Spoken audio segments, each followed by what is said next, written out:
So here's the piece of shit aftermarket condenser that unfortunately, you know, the insurance companies tell body shops to use. They say, oh, go get an aftermarket. And it's not the insurance or the body shop's job to pick out what's good and bad. That's not their job. It should come exactly OEM replacement. So I replaced, so this is a follow-up video because I wanted to give the name of the company. So here's the piece of shit company where the size, the diameter is just like a thousandth or two less, and I can't get the plastic bushing inside here to fit in the aftermarket. It fits fine in the OEM, but not in aftermarket.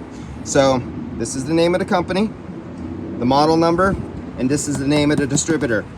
Don't buy this shit. Company, model number, distributor, no, not at all.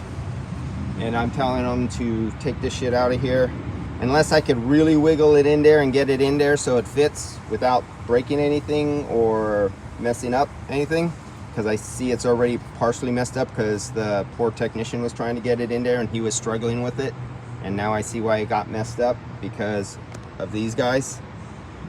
Yeah, avoid at all costs.